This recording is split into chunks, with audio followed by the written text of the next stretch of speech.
हाँ जी। साहिब बंदगी गुरु जी। आपका प्रणाम स्वीकार है। आपको भी प्रणाम। बोली बोली। हाँ जी गुरु जी, मेरे को आपके वीडियो सुनते हुए कई महीने हो गए। अरे वाह, तो, बहुत अच्छे। गुरु जी, मैं ये सार शब्द जानना चाह रहा हूँ। मैं बचपन से ही भक्ति मार्ग में लगा हुआ हूँ।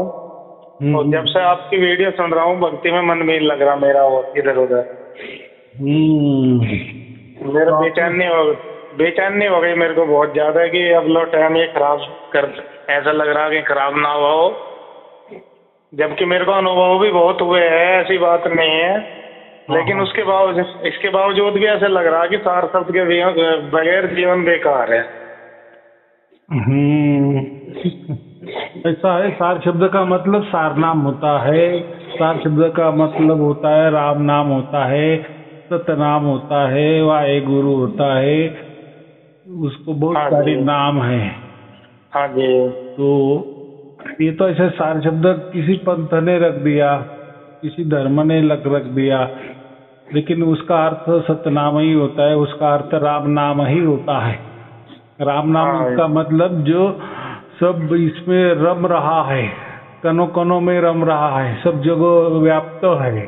ऐसा हाँ। समझो कि उसकी उसके अलावा कुछ भी नहीं है, माने वही वही है। उसको हाँ जो जी। रमन करने वाला होता है वो राम होता है। तो जो रमन करने वाली शक्ति है, तो वो हमें हाँ। पहचानती है। क्योंकि हम नहीं पहचान सकते ना, वो नहीं, नहीं तो हम तो उसमें डूबे हुए ही है। परमात्मा में हाँ ही जी। हम डूबे हुए हैं, माने परमात्मा के पास ही है हम।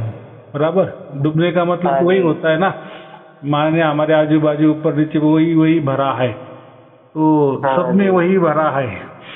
लेकिन ऐसा है भरा है, ये तो हम धर्म ग्रंथ के आधार पे जानते हैं ना, या गुरु ने कह दिए या ये धर्म ग्रंथ ने कह दिए।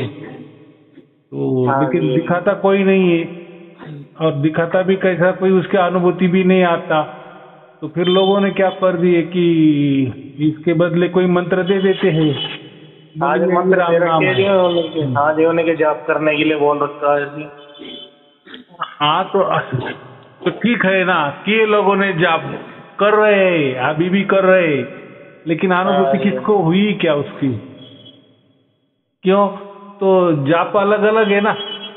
अगर परमात्मा हाँ। अगर एक ही है, हाँ जी। पूरे ब्रह्मांड को उसने व्याप्त किया है, वो तो एक है ना।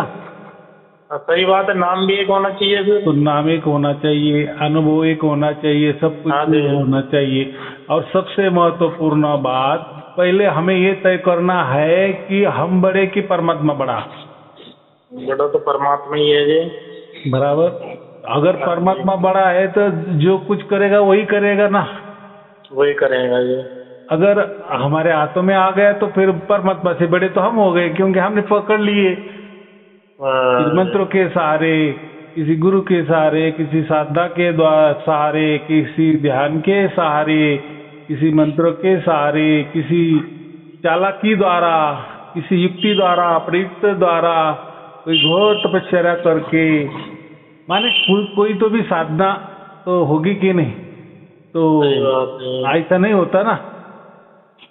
तो ऐसा है कि उसका मतलब ऐसा है कि हम जो ध्यान साधना भी करते हैं ना, तो ध्यान साधना में जो आखिरी वाला स्टेप होता है ना, उसमें भी अगर परमात्मा की मर्जी है तो भी प्रकट हो जाता है, तभी हमारा ध्यान लग सकता है, अन्यथा नहीं।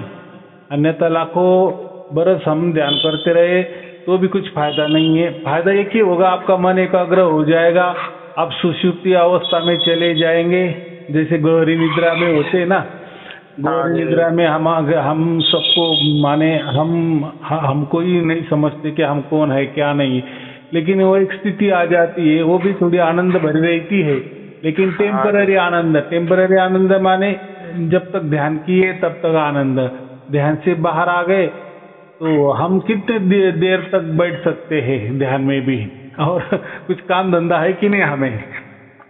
सही तो बात है बात जी। ऐसी कि वो तो ऐसा लिखा है वेदों में भी, लेकिन आखिरी में हमें ये इतना ही लेना है कि उसके द्वारा ही वो हमें प्राप्त करता है। फिर वो ध्यान साधना हो या जो हमारा हम जो बोलते हैं ना सार शब्द, तो ये सार शब्द भी ऐसा ही है कि वो ऑटोमेटिक ही हमें प्राप्त करता है, उसके द्वारा वो हमें प्राप्त होता है, हमारे द्वारा वो प्राप्त होता नहीं।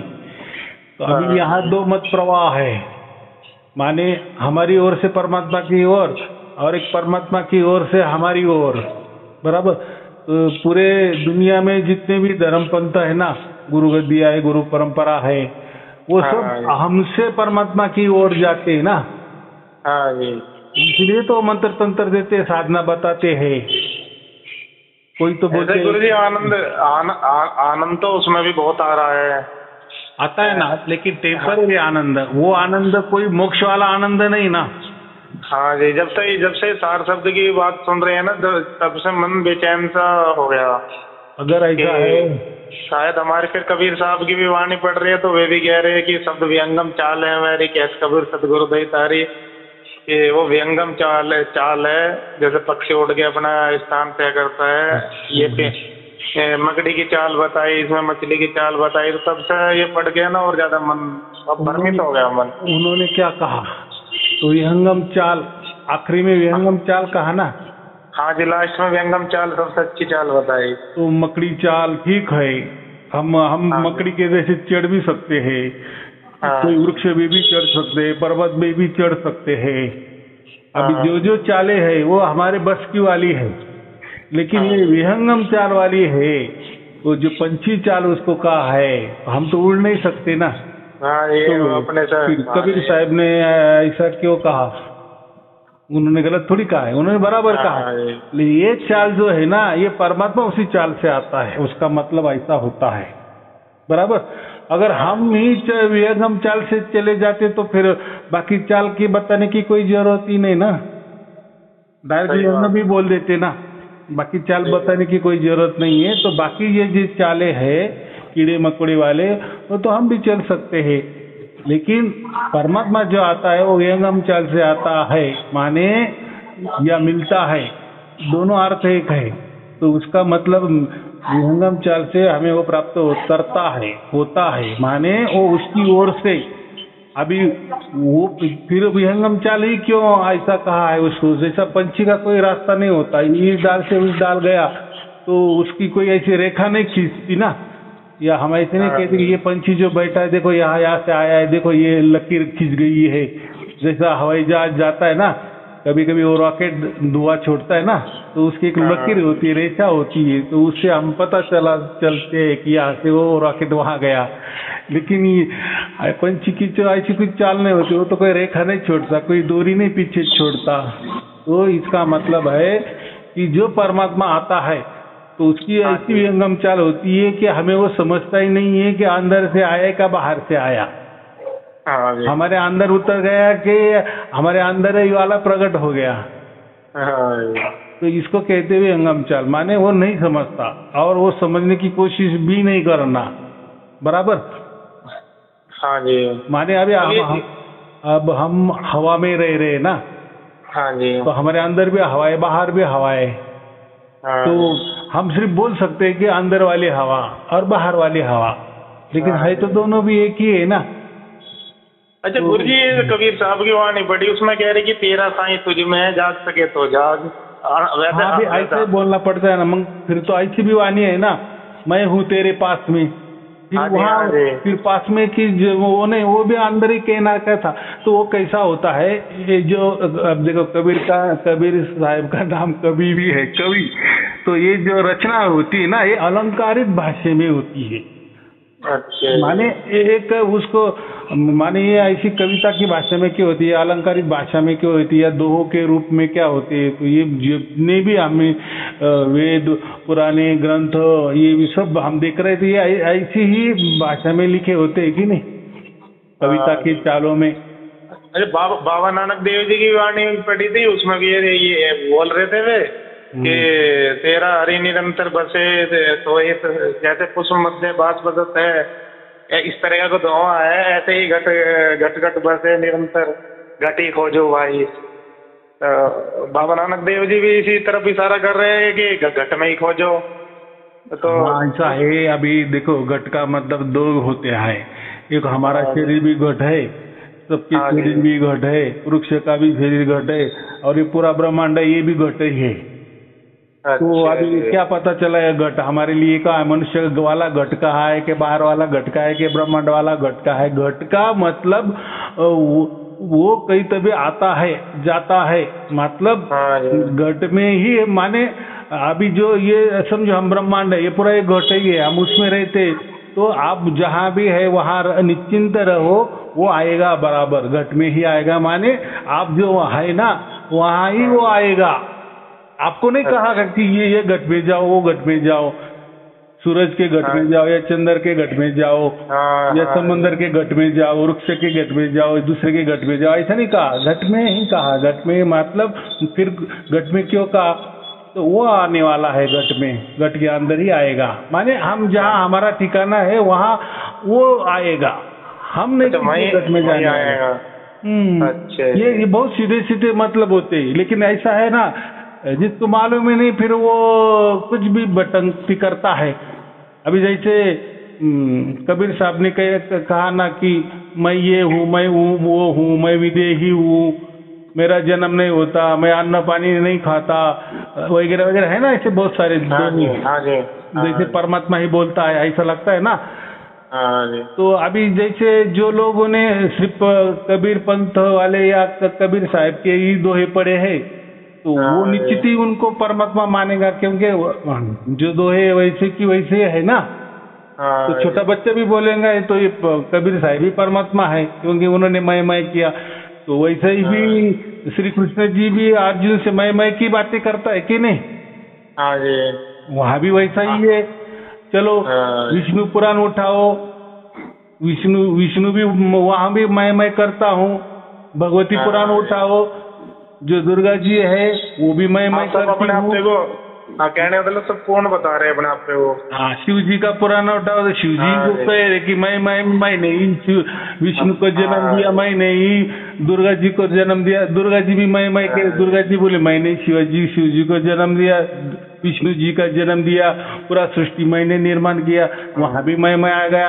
राम गीता, राम वाली गीता, तो राम भी कह रहा है कि मैं यहाँ हूँ, मैं यहाँ हूँ। तो ये क्या है, जब आदमी हमारा जो कोई पंथ होगा, कोई धर्म होगा या कोई गुरु होगा, उसको छोड़ के जो दूसरे तरफ जाता है ना, माने दूसरी ओर क्या है, दूसरे दुनिया में जाता है ना, माने ये जो तालाब है ना, तालाब का मेंढक जब दूसरे समंदर के इसमें जाता है ना, समंदर में जाता है, तो उसको सब समझता है कि यार हम ऐसा है ना। लोग क्या करते, एक पकड़ के रखते हैं, फिर जो गुरु उसमें होता है वो तो वही ज्ञान देगा, और इसमें भी कभी दूसरी तरफ गया नहीं है। लेकिन वो काम तो हमारा जैसे लोगों का होता है ना। हमने तो सब वेद भी जाने हैं, दर्शन शास्त्र भी जाने हैं, उपनिषद भी जाने हैं, उपवेद भी जाने हैं, वेदांग भी जाने हैं, उपवेदांग भी जाने हैं, ब्रह्म ग्रंथ भी जाने हैं, ब्राह्मण ग्रंथ भी पढ़े हैं।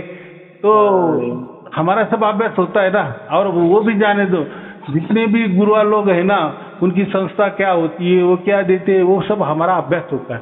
इसीलिए हम डंके की चोट पे कहते हैं ना, अभी सर्व सामान्य आदमी वो अपना प्रपंच संभालता है, तो वो क्या जाएगा यहाँ वहाँ उसका पूरा जीवन उसी में संसार में लगा होता है। फिर थोड़ा टाइम निकाल के कोई गुरु पकड़ लेता है, बस फिर वो गुरु जो बताता है, फिर वो उसके गुरु वंश परंपरा से, गुरु गद्दी से जो ज्ञान आया है वही ज्ञान बांटता है, बराबर वही बातें। हाँ, अभी कबीरपंथी हो तो फिर कबीरपंथी की बराबर बोलेंगे।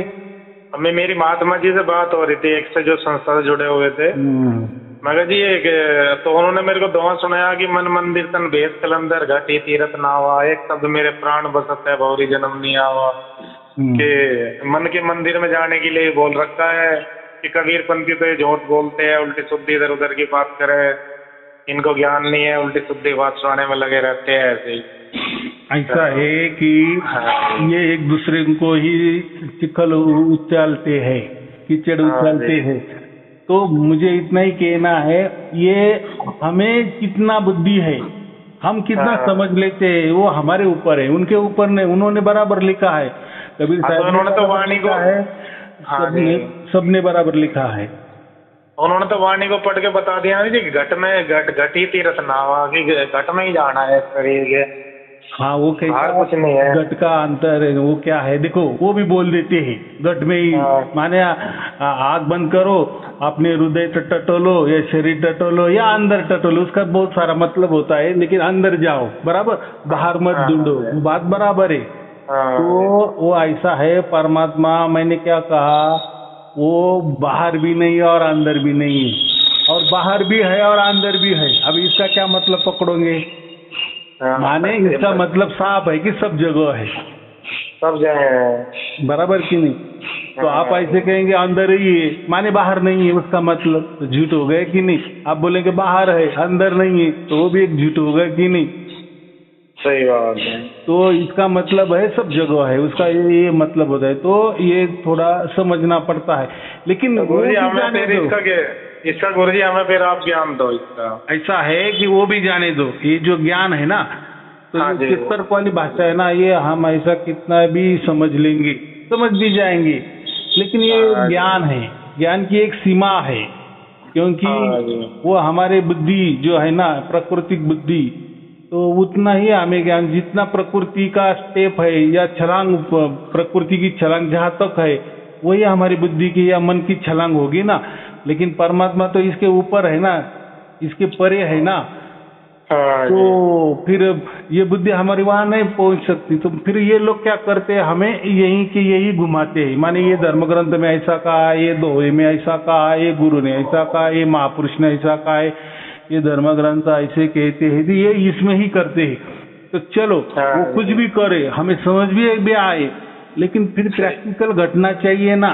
चलो वो बोले अंदर है, ठीक है, मान लिया अंदर है, तो फिर दिखाओ, फिर कुछ तो भी होना चाहिए कि नहीं?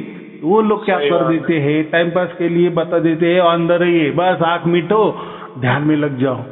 अभी ध्यान में लग जाओ, कितना बरस, 10-20 बरस हो गए, अरे ध्यान लगाओ, 20 बरस हो गए गुरुजी, अरे ध्यान में लगो, तो ये टाइम पास हो जाता है। ये भी चक्कर मार के मर जाता है, गुरु भी मर जाता है ना गुरु। मुझे तो गुरुजी 18-20 साल हो गए।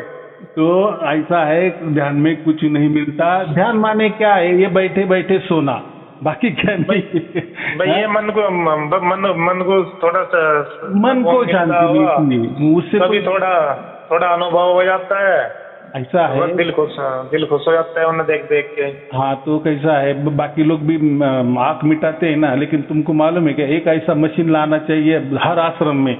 जितने भी लोगों ने ऐसे ध्यान के पोजीशन में बैठे ना, तो ऐसा जैसे हेलमेट हम डालते हैं ना सर के ऊपर, वैसे चुपके से सबके सर के ऊपर डालनी चाहिए, और फिर स्क्रीन पे देखना चाहिए कि इनके मन में क्या चल रहा है। अरे ये तो बगुले भगत है, कोई ये कहीं जाते नहीं, कहीं आते नहीं है, कुछ तो भी गप्पे मार देते हैं, लोगों को रेड़े में निकालते, भ्रमित करते हैं। तो ये जाने दो, ये एक तरीका होता है गुरु का।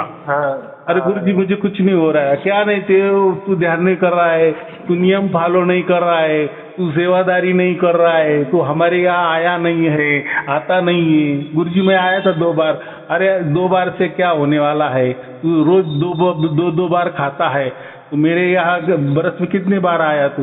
तो वो इसी तरह के उदाहरण देते हैं। हाँ, तो कैसे भी तो टाइम पास करते हैं। तो सचमुच में ये बात होती है ना, उनको भी परमात्मा मालूम है और ना बताने वाले को भी परमात्मा मालूम है। तो बताने वाला तो बेचारा तो कुछ नहीं आया ना। देखो वेद हुए, उपनिषद हुए, दर्शन शास्त्र भी हो गए, ये इसमें कौन सी भाषा है? गुरु शिष्य की ही भाषा है ना। माने कोई तो भी प्रश्न पूछ रहा है, कोई तो भी उसका उत्तर दे रहा है। तो ये गुरुआ लोग कोई सवाल का जवाब नहीं देते, पर घुमाते हैं। घुमाना माने के ध्यान में बैठ जाओ, ये जब मंत्र जप करो। कितना टाइम हुआ? अभी तक 2 बरस हो गया, अभी 20 बरस कहाँ हुए? कहाँ इतना जल्दी है? कहाँ भागे जा रहे हो? ये ले लो, इसके बाद में वो दे देंगे। ऐसा कर करके बस फिर उनसे फिर वो क्या बोलते हैं, फिर आता है पास वाली बात है। हाँ, फिर वो, लेकिन वो टाइम पास में इनका कमाई ज्यादा हो जाती है ना। बराबर। तो गुरु जी आपसे मुझे ये ज्ञान लेना, सार शब्द जानना, उसके लिए आपके आश्रम आना पड़ेगा। कहाँ पे, कैसे, नहीं, क्या कहीं जाना नहीं, कहीं आना नहीं, कहीं खर्चा नहीं, घर बैठे ये सब कुछ प्रोग्राम हो जाता है। परमात्मा ने इतना है, राम नाम की लूट है, लूट सके तो लूट। अभी कैसा लूटना है हमारे तो यहाँ, क्या करने हैं। अब मेरे को फोन पे ही पता लग जाए, बता दोगे अब आप ऐसे ही? ऐसा नहीं होता, वो कोई मैं बताने वाला नहीं होता, या सार शब्द कोई मंत्र नहीं है, कोई ट्रिक नहीं है, कोई साधना भी नहीं है, कुछ नहीं है, कुछ नहीं है, कुछ नहीं है। बस प्रवचन सुनते जाओ। जैसा आपका ब्रेन है, जो आपका मस्तिष्क है, या आपके पूरे संशय है, पूरी तरह से निकल जाते हैं। और जो आत्मा को सत्य वाली बात जब चुभती है, मन को जो चाहिए वो मिल जाता है, तो बस वैसे कि वैसे जैसे कोई वृक्ष होता है, उसको जैसे अच्छी खाद दी तो वो तुरंत बढ़ने लगता है। लेकिन अगर हम वृक्ष के अंदर पानी डालते रहेंगे तो वो क्या है, अरे उसको कुछ खाद भी डालना पड़ता है कि नहीं, तभी वो वृक्ष बढ़ेगा कि नहीं। तो वैसा ये हमारा मन है, ये बुद्धि है, तो इनको तो सब मालूम है, ये समझो भूल गए हैं। लेकिन इनको अगर असली ज्ञान मिल गया ना, असली खुराक मिल गया ना, तो फिर ये भी काम करने लगते हैं। माने ये इनको फिर समझता है कि ये सब ये गुरु वालों सब झूठ बोल रहे हैं, ये ऐसा कुछ नहीं होता। क्योंकि इन्होंने कभी न कभी उनको वो तो कभी न कभी मालूम है कि नहीं परमात्मा क्या होता है, क्या नहीं। कम से कम थोड़ी जानकारी तो होती है कि नहीं, मालूमात तो होती है कि नहीं।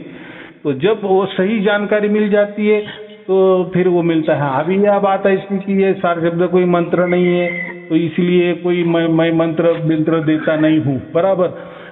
और हमारे यहाँ कैसा है, हम परमात्मा कोई गुरु मानते हैं, हमारे लिए परमात्मा ऑल इन वन है, बराबर।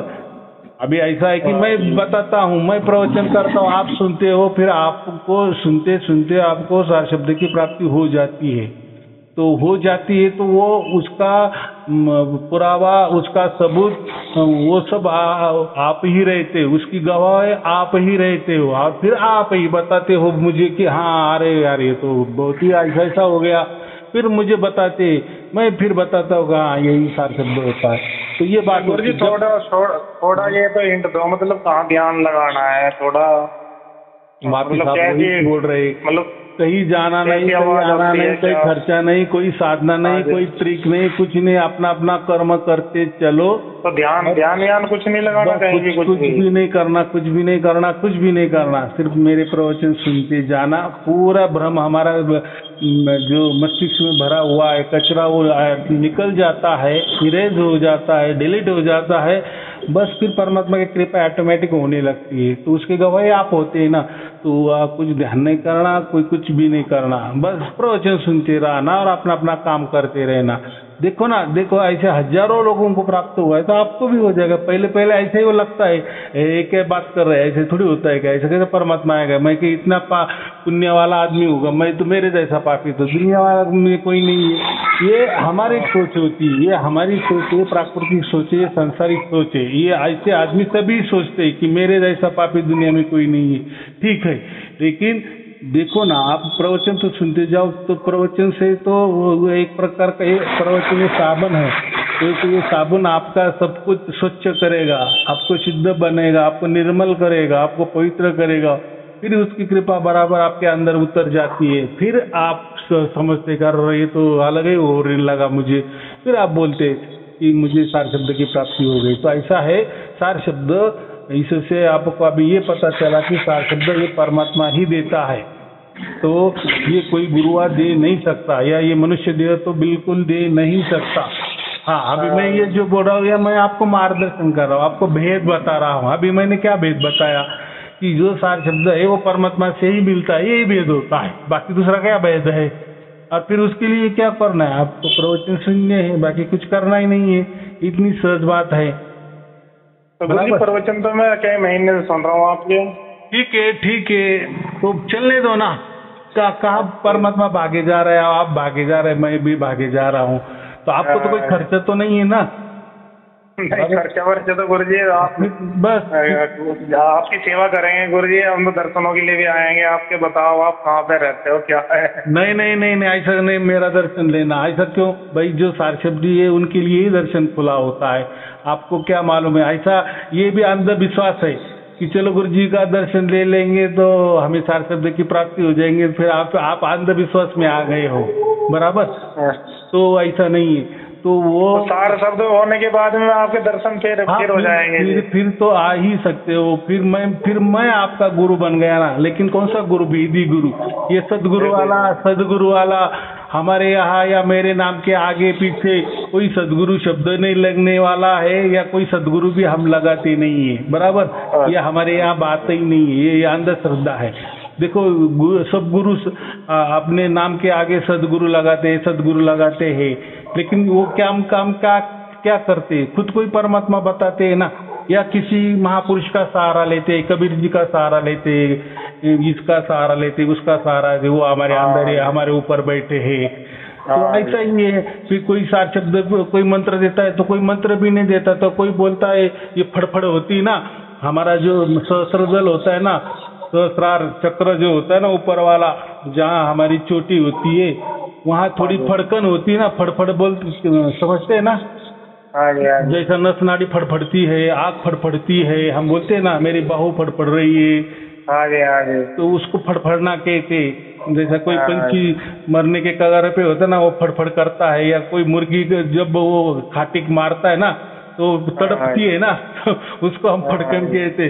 तो कोई गुरुआ लोग जो हम कहते हैं कि गुरु घंटाल लोग, तो ऐसा कोई धड़ फड़फड़ कोई अगर आपके मस्तिष्क में ऊपर हो गई ना सहस्रार में, तो वो बोलते हाँ हो गया आपको सार शब्द की प्राप्ति। ये माने वो फड़फड़ना तड़पना, उसको ये सार शब्द कह देते हैं। तो ऐसे भी लोग हैं, तो उसमें हमें जाना नहीं। अभी आपको एक पूरा भेद समझ में आ गया है कि सार शब्द ये जो है ये पूरी तरह से परमात्मा की ओर से ही मिलता है। अगर आपका इसके ऊपर विश्वास है तो ही मेरे प्रवचन सुनो। अगर आपको नहीं विश्वास है कि ऐसा हो ही नहीं सकता कोई परमात्मा, तो फिर एक तो आपको परमात्मा के ऊपर भरोसा नहीं है, बराबर? माने आप कोई देहधारी जो गुरु लोग है ना उनके ऊपर विश्वास रख रहे हैं, माने किसी धर्म के ऊपर आप विश्वास रख रहे हैं, किसी महापुरुष के ऊपर विश्वास रख रहे हैं, बराबर? लेकिन मैं यहाँ आपको उल्टा कह रहा हूँ, आप ये बाकी सब छोड़ दो थोड़ी देर के लिए। माने जब तक आपको सार शब्द प्राप्त नहीं होता तब तक ये धर्म पंथ, ये गुरु गद्दियाँ सब हटा दो, ये चक्कर सब हटा दो, बस प्रवचन सुनते चलो और राह देखो, परमात्मा की आस लगाओ या प्रार्थना करो। प्रार्थना करने का मतलब एक आप पक्का विश्वास में रखो कि एक न एक दिन परमात्मा आएंगे, वो आते ही है। किसी को जल्दी आती है, किसी को थोड़ा टाइम में लगता है, लेकिन टाइम किसको लगता है? जिसका मन में यही होता है कि नहीं ऐसा कोई परमात्मा नहीं होता, कोई तेरी देहधारी हमें परमात्मा दे देगा, या कोई मंत्र से परमात्मा मिलेगा, कोई ट्रिक से, कोई जादू से परमात्मा मिलेगा, तो फिर परमात्मा देखता है ना इसको अभी इतना अकल ही नहीं है, तो ये इसमें ढूंढ रहा है, तो मैं क्यों प्रकट हो जाऊँ? उसको, वो तो सर्वज्ञानी है ना, उसको तो सब समझ रहा है ना क्या है क्या नहीं है। जब आपका पूरा विश्वास हो जाता है कि नहीं मेरे अंदर परमात्मा प्रकट होंगे, वो तो प्रकट है ही, लेकिन उसका जलवा नहीं आपको मिल रहा है ना, तो सार शब्द के माध्यम से वो जो रमने वाला राम है तो वो रमने लगता है। फिर आप बोलते हैं अभी तो ये रमने लगा है, अभी तो ये ऐसा है कि वो आपके यहाँ नहीं रम रहा है, वो सब कनों कनों में रम रहा है, लेकिन अभी उसको आपके अनुभूति होने लगी। तो जैसा रम रहा है तो उसका मतलब सब जगह वैसा कि वैसा वो रम रहा है, लेकिन जब आपको उसकी अनुभूति होगी तब आप दूसरों के ऊपर भरोसा रखेंगे ना कि हाँ कनकर में भी ऐसा ही हो रहा है, बराबर? तो वो जो रम रहा है तो वही हमें उसकी अनुभूति हो जाती है। बस माने ऐसा समझो कि हमारा मोक्ष का रास्ता क्लियर हो गया, इसलिए तो मनुष्य जन्म होते हैं, वो करोड़ों जन्म हमने लिए इसी वास्ते। लेकिन इसी वास्ते फिर आप बोलेंगे ये इतना जन्म क्यों? तो परमात्मा के ओर से वो प्रकट होना चाहिए ना, जब तक उसकी ओर से नहीं होता तब तक हमें जन्म चलते ही है। माने जब तक हमारा वो भाग्य नहीं आता, वो भाग्य का क्षण नहीं आता, तब तक ये हमारे जन्म चलते। लेकिन क्या होता है फिर इसके नाद में हम किसी के नादी लग जाते, किसी गुरुओं के ना पीछे पड़ जाते, किसी मंत्र के पीछे पड़ जाते, धर्म के पीछे पड़ जाते, पंथों के पीछे पड़ जाते हैं, कोई अलग विचारधाराएं लाते। आप कुछ भी करो, कुछ भी करो, वो उसका नतीजा क्या है? आपको अगला जन्म मिलता जाएगा, क्योंकि आपको सही राह मिल नहीं रहा ना। वो जिसका अधिकार है, जो मालिक है, वही तय करेगा ना आपके इसमें आना है नहीं, प्रकट होना है नहीं होना। प्रकट होना माने वो ज्ञान आपको प्रैक्टिकली ज्ञान, एक तो ज्ञान तो है ही। अभी तो मैंने वो तो ज्ञान आपको बता भी दिया, वो भेद बता दिए कि परमात्मा ही आपके अंदर उतरने वाला है, वो तो है ही। आप परमात्मा में डूबे हुए हैं, लेकिन वो आपको नहीं समझ रहा है, बराबर। अभी जैसे ये हवा चल रही है, आपके अंदर बाहर हवा ही हवा है, लेकिन आपको उसकी वैल्यू नहीं समझ रही है। लेकिन मैं जब आऊँगा, आपका नाक और मुंह पक्का बंद करूँगा, तो आप जब तड़पेंगे ना, बोलेंगे छोड़ दो जल्दी। तो क्यों? अब आपको समझ में आ गया ये हवा में ये इतनी ताकत है। तो ये तो मैंने छोटा उदाहरण दिया सहज वाला।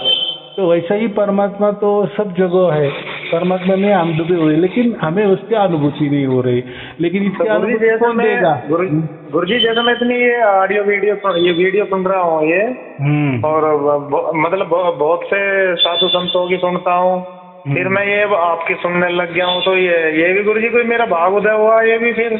हाँ, अभी कैसा बात किया आपने, बराबर। अभी ऐसा है, आपको अगर परदेश जाना है तो अभी टिकट वगैरह सब कुछ किया है। अभी आप विमान में, हवाई जहाज में बैठे हैं, तो इसका मतलब साफ है ना कि अभी आपके उड़ान डायरेक्ट उसी देश में ये आपका हवाई जहाज लेके जाना वाला है। चलो, अभी तक वो देश तो नहीं आया, लेकिन विमान, आप हवाई जहाज में बैठे, इसका मतलब ही वो हो रहा है ना कि आप जा रहे हो, आपने प्रस्थान किया है। तो ऐसा ही आपने ऐसे ही पकड़ा है तो हो जाएगा। लेकिन अगर आपने ऐसा कुछ मन में लाया कि हम गुरु जी के पास जाए, उनके पाँव दबाएंगे या उनका दर्शन किए तो हमें सारे शब्द, तो वो कुछ नहीं है। उल्टा हम क्या बोलते हैं कि जब आपका पहले जानो फिर मानो, माने यहाँ कोई अंधश्रद्धा नहीं, यहाँ सब सिर्फ और सत्य के ही बातें होती है। बाद में फिर मुझे गुरु मानना है नहीं मानना है, कि परमात्मा के गुरु मानना है, वो भी चल सकता है। ऐसा कुछ नहीं।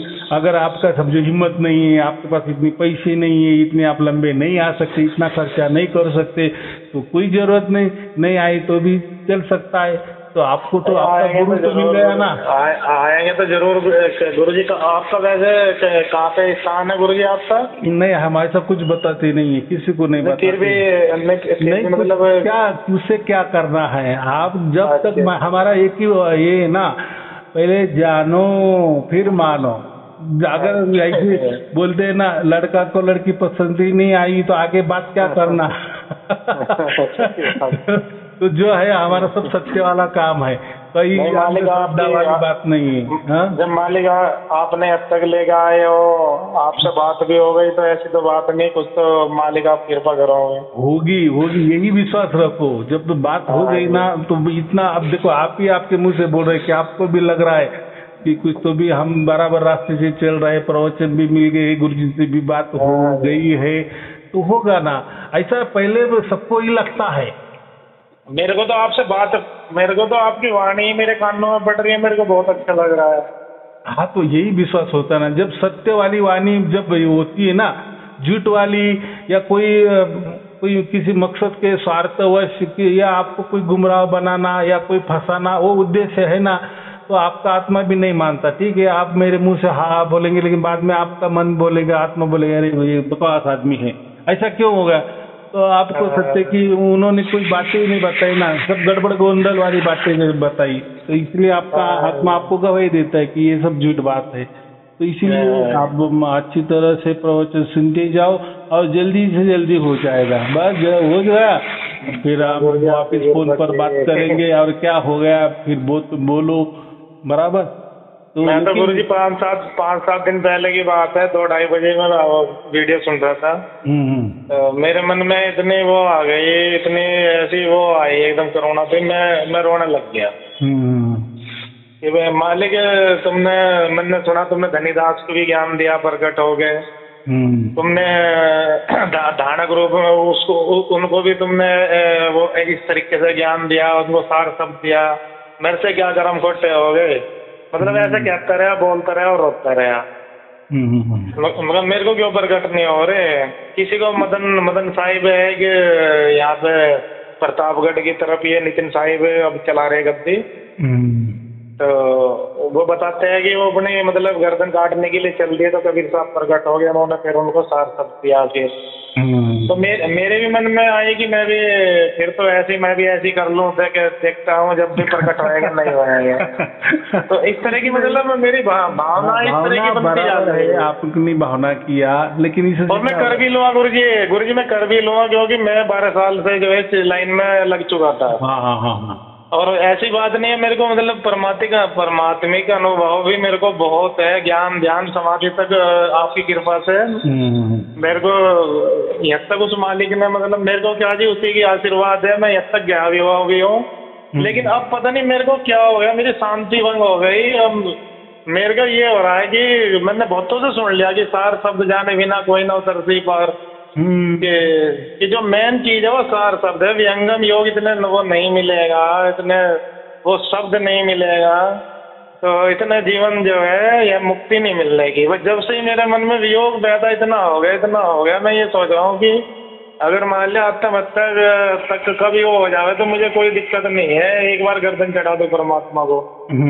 तो ऐसा है, देखो कोई गुरु ऐसा कह देंगे आप गर्दन भी चढ़ा देंगे तो क्या होगा, तो वो गुरु उल्टा ये कहेंगे कि ये इनको तो मोक्ष मिल गया, ये तो अभी कबीर साहब के चरणों में हमेशा के लीन हो गए, तो उसका क्या परीक्षा है आपको, उसमें मोक्ष मिला या नहीं मिला। लेकिन आप तो आपकी तो जान चली गई, तो ऐसा कुछ नहीं होता। मेरी मानसिकता है, मेरी कहने का मानसिकता ये हो गई कि जब मदन साहिब को अपने गर्दन चढ़ा लगे हुए, तो जब उनको मिल गया, कईयों का सुना मैंने ऐसा। वो बोलने की एक बात होती है, एक भाषा होती है, वो अलंकारित उसको भाषा कहते हैं, तो उसमें हमें नहीं जाना है। अभी आपको बराबर मार्ग मेरा गुरुजी भाव तो आप समझ, मेरा आप भाव तो समझ गए मैं कितना दुखी हूँ अंदर से। बराबर मैं समझ रहा हूँ, इसलिए मैं बोल रहा हूँ कि आपको जल्दी प्राप्त हो जाएगा। लेकिन क्या होता है, तो अभी एक ही आप काम करो, बस प्रवचन सुनते जाओ, ज़्यादा से ज़्यादा एक सुबह और एक शाम को, और जो मैं जो देता हूँ ना अलग अलग लोगों का प्रवचन देता हूँ वो भी सुनते जाओ, तो उससे क्या थोड़ा और खुराक मिल जाएगा और संशय। माने ऐसा समझो कि जो भी प्रवचन भेजता हूँ ना, और हम जो प्रवचन तो एक देते ही है, करते ही है, लेकिन अलग लोगों का भी देते हैं। तो ऐसा समझो हर प्रकार के अलग अलग साबुन है, उससे आप धो रहे हैं। माने जो भी हम प्रवचन भी देते हैं ना, तो उसका बहुत हम सारा अभ्यास करती है हमारी टीम, कि ये जो बंदा ने प्रवचन किया है इसमें थोड़ा सा ठीक है 60-70% अच्छी बात कही है, तो चाहे चलो ये लोगों को दे। हमारा तो यही मकसद होता है ना कि आपका भला हो, बराबर। कोई गुरु हो तो उसका यही क्या, उनका शिष्य आगे बढ़े या वो ये इसमें जाए, ऐसा ही लगता है। इसलिए हम दूसरों का भी देते हैं प्रवचन, तो वो आपके फायदे के लिए होता है, वो भी सुनते जाओ, उससे और थोड़ा सा खुराक मिल जाता है, और थोड़ा सा चलने में क्या बोलते हैं, थोड़ा सा तेज चलते हैं, और जो हमारी मंजिल थोड़ी सी जल्दी आ जाती है, बराबर। तो कोई चिंता की बात नहीं, सब कुछ हो जाएगा। लेकिन कोई वहम में मत जाओ। अभी ऐसा है कि समझो थोड़ा सा नजदीक आ गया है, और आपने अभी जो बात की ना कि पहले मैं ध्यान करता था, ये करता था, तो मुझे बहुत अच्छा लगता था, लेकिन अभी वो तो ध्यान भी नहीं हो रहा है, पहले जैसा तो नहीं हो रहा है, तो पहले ऐसा नहीं हो रहा है। हाँ, तो कभी ऐसा समझना जैसे हम वृक्ष लगाते हैं ना, छोटा समझा 1 फीट वाला हमने वृक्ष लगाए, हम उसको पानी भी दे रहे, खाद भी दे रहे, लेकिन हम क्या करें, इतने उतावल हो गए ना, हम रोज उसको निकाल रहे हैं और देख रहे कितना बढ़ गया, बराबर है। माने 2-4 दिन हो गए, वापिस जा रहे हैं, उसको वापिस उखाड़ते हैं, देखते हैं कितना बढ़ गया, टेप से मोज रहे, वापिस गाड़ दे रहे।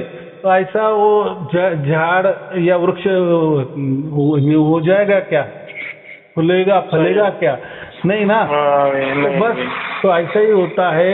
बहुत सारे लोग यही कहते हैं कि हम पहले के इसमें बहुत हमने ध्यान किए, तो ध्यान भी लगता था, सब कुछ होता था, लेकिन अब वैसा कुछ नहीं होता।